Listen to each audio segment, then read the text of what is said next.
Halo, selamat pagi, salam sehat, salam Pancasila.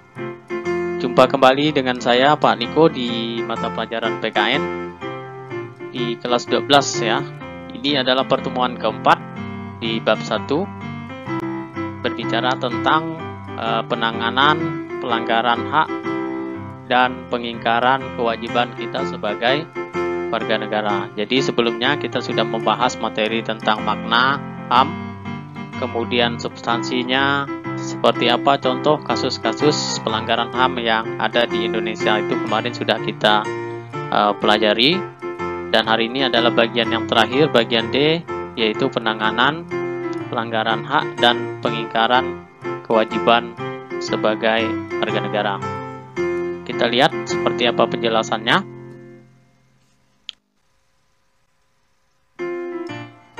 Nah, jadi penanganan atau upaya dalam perlindungan terhadap pelanggaran HAM dan hak warga negara ini tidak lain adalah melalui peradilan. Jadi jika peradilan kuat, maka tentunya akan memberikan perlindungan yang baik terhadap warga negara, dan ini juga akan membawa dampak positif terhadap tindakan-tindakan yang menjurus kepada pelanggaran hak sebagai warga negara.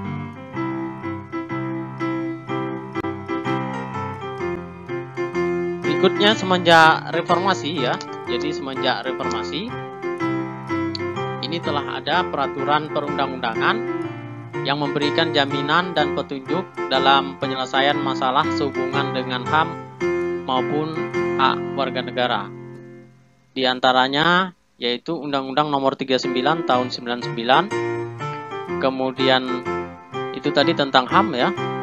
Undang-Undang Nomor 26 Tahun 2000 itu tentang pengadilan HAM, dan Undang-Undang Nomor 9 Tahun 1998 tentang kemerdekaan menyampaikan pendapat di muka umum.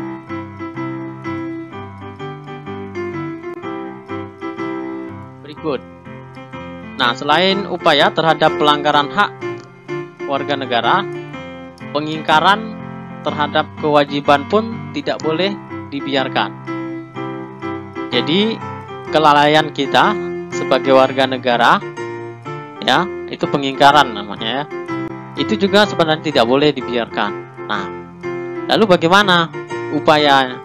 Ada dua cara yang dilakukan ya. Yang pertama melalui upaya preventif, dan yang kedua adalah upaya atau cara represif.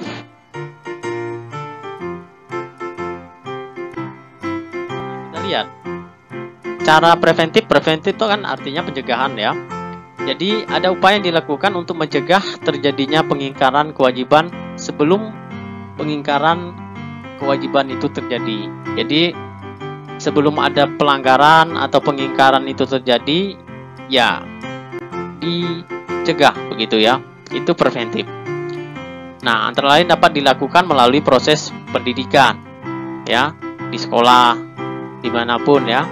Kemudian bisa melalui tulisan, spanduk, dan iklan layanan masyarakat lainnya. Berikut cara represif. Nah, kalau tadi pencegahan ini sudah terjadi, pelanggarannya sudah terjadi, pengingkarannya sudah terjadi, ini diberikan agar tidak terulang kembali. Nah, misalnya pemberian denda, memperlakukan denda bagi mereka yang parkir di jalan umum, tidak pada tempat parkir yang ditentukan, atau contoh masa pandemi tidak menggunakan masker misalnya ya. Nah, juga diberi denda. Ini supaya ada efek jera. Itu cara represif. Nah, yang berikut, upaya-upaya tersebut tentu ya tidak mungkin berjalan dengan baik kalau ya tidak ada kesadaran penuh ya dari diri kita, kemudian tingkah laku atau sikap yang baik menjadi warga negara. Nah, berikut contoh-contoh sikap positif untuk menjadi warga negara yang baik ya.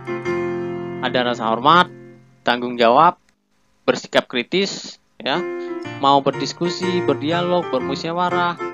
Kemudian kita juga bersifat terbuka, rasional, dan jujur. Nah, khusus tanggung jawab saya kaitkan kepada siswa-siswi di masa pandemi ini. Kita menerapkan proses pembelajaran jarak jauh. Nah, mengisi daftar hadir setiap harinya itu adalah bentuk tanggung jawab kita sebagai pelajar. Kemudian menyelesaikan tugas-tugas dengan tepat waktu, itu juga contoh tanggung jawab kita sebagai pelajar yang baik, pelajar Pancasila. Itu contoh ya. Nah, jadi bangsa kita ini tentu memiliki cita-cita luhur ya, cita-cita yang mulia. Jadi sebagai rakyat Indonesia ini kita tentu diminta menjadi warga negara yang baik. Nah, apa saja indikator menjadi warga negara yang baik itu? Kita lihat yang pertama, bertuhan. Artinya kita menempatkan Tuhan sebagai kekuasaan tertinggi, sebagai Maha Pencipta, dengan wujud sikap sebagai umat yang beragama dan beriman. Nah, ini sifatnya vertikal ya. Kemudian yang kedua, cara pandang nasional. Jadi berpedoman pada ideologi kebangsaan, yaitu nasionalisme. Berikutnya, berjiwa besar. Kita diminta untuk tidak egois ya. Kita harus mementingkan kepentingan orang banyak di atas kepentingan pribadi. Lalu berjiwa integritas. Nah, di sini kita diminta untuk memiliki sikap patriotisme, semangat rela berkorban. Ya, itu ada 4 indikator menjadi warga negara yang baik. Jadi baik buruknya kualitas suatu negara itu tergantung pada kualitas kita sebagai warga negara. Karena itulah sangat penting bagi kita untuk menjadi warga negara yang baik ya, agar bangsa kita ini menjadi bangsa yang berkualitas. Baik, demikian materi kita pada pagi hari ini. Semoga apa yang saya sampaikan secara sederhana ini bermanfaat bagi kita semua. Saya akhiri, selamat pagi, salam sehat, salam Pancasila.